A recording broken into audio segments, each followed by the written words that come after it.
How you guys doing? This is Zach again. In today's BMW do-it-yourself video, I'm going to show you how to replace the front axles on a BMW E46 all-wheel drive. Now this includes the 325 and 330 XIs and XIT sport wagons, both in the manual and automatic transmission. Now the problem that I was having with my E46 was the vibration under acceleration, normally on the highway. And also my CV joints were clicking pretty badly at low speeds when I was turning. And this really tells me that the CV joint has been compromised. Alright, the first thing that we're going to want to do is go ahead and properly support the vehicle and break free the front lug nuts before we totally raise the car off the ground. And I'm going to do that with the help of the OEM jack and of course a 2-ton jack stand. So I'm going to go ahead and do that for you right now.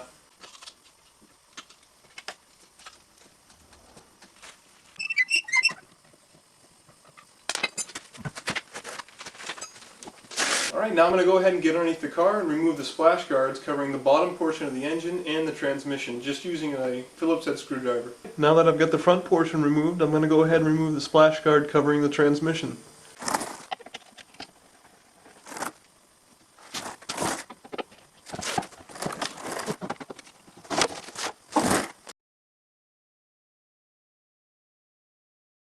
Alright, now with the splash guards off the bottom of the car, and with the help of an assistant, I went ahead and turned the wheel all the way to the left and applied a 12-point socket to the end of the axle nut after I removed the tabs.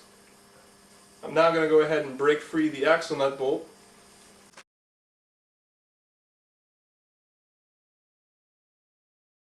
I'm going to go ahead and use this tie rod puller to successfully remove the tie rod. And when I say successfully, it's usually because New England cars are well known for their rust issues, and simple tools like this that I rented from the local auto parts store will save you a lot of headache and a lot of time. So I'm going to go ahead and remove the tie rod now.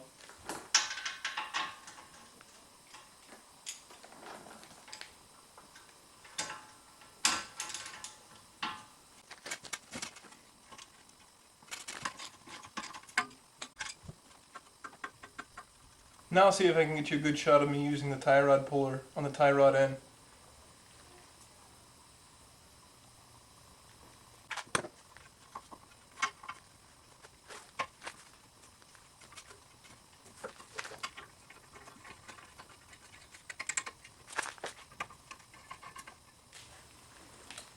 So there you have the final orientation of the tie rod puller. And again, I'm just going to go ahead and use 18mm to go ahead and tighten down the shaft on the tie rod puller, and it should pop out the tie rod pretty easy. So let me go ahead and do that now.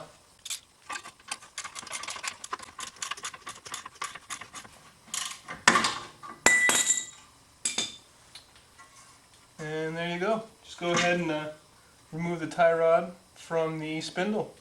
And what that's done is allowed us a little bit more motion to go ahead and successfully remove our CV joint. Go ahead and remove the brake caliper. Now you can do this one of two ways. One way is the way that I'm doing right now. You can go ahead and use a T45 torque socket or ratchet and go ahead and take the dust caps off the caliper guides, and I'm just going to go ahead and remove the guide pins.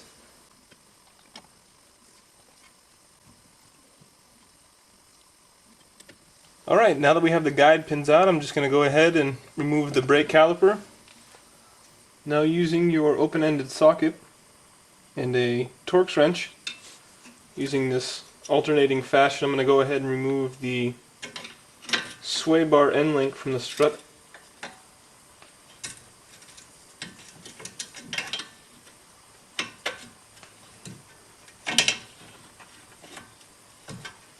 And then go ahead and disconnect the sway bar end link from the strut.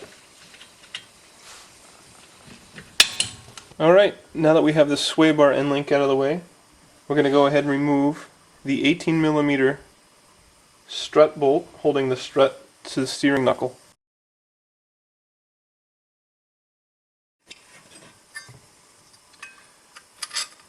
Now with our tie rod out of the car, we're going to go ahead and gently persuade the steering knuckle to separate from the shock with a rubber mallet.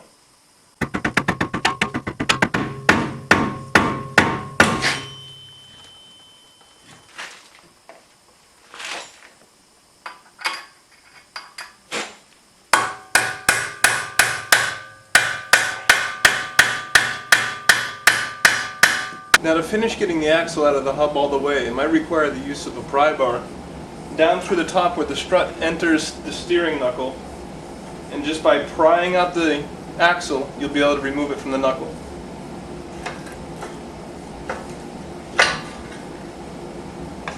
So now that we have the axle out of the hub, let's go ahead and remove the axle from the transmission.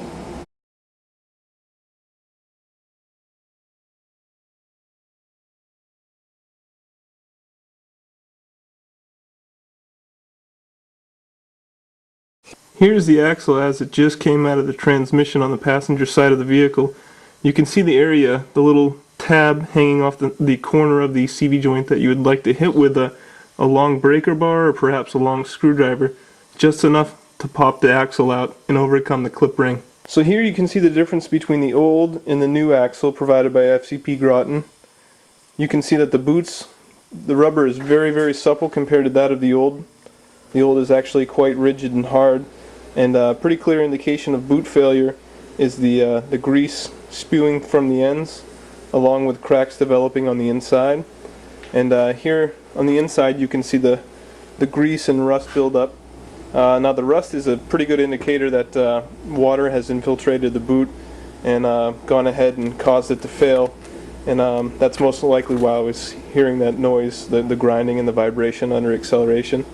So I'm going to go ahead and install this FCP Groton passenger side axle, and depending on application you can see the difference between the clip ring provided and the original clip ring, and this all just varies depending on application. So it's very simple to take the clip ring off the old and place it onto the new. I'm going to go ahead and do that and then replace the axle.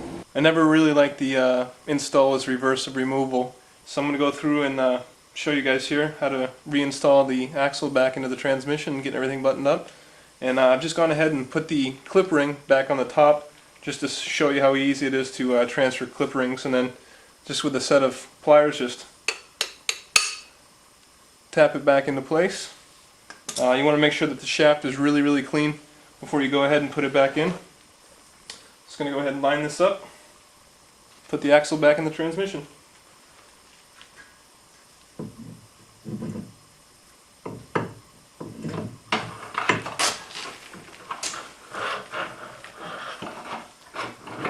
Now I'm going to go ahead and insert the CV joint into the hub.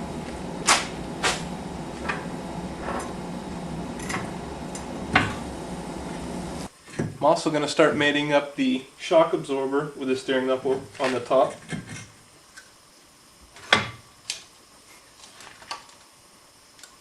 Now with the lower controller arm raised and the strut in place, I'm going to go ahead and retighten the bolt on the back side of the strut.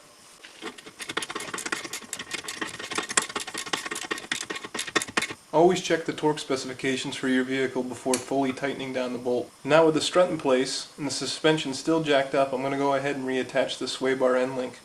And again, I'm going to use my Torx T30 along with an open-ended wrench to go ahead and make sure that sway bar end link is secure.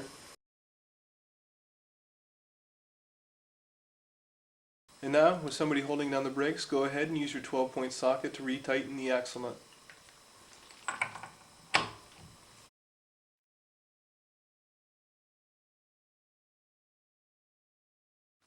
I'm going to use a chisel and a hammer to indent the axle nut to make sure it doesn't vibrate loose.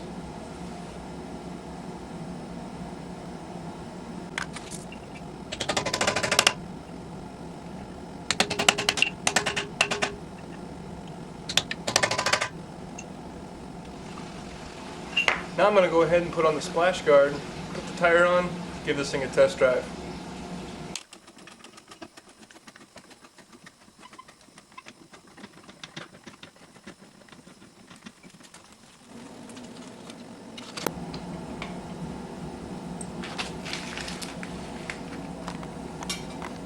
Thanks for all your support, guys. We'll see you next time.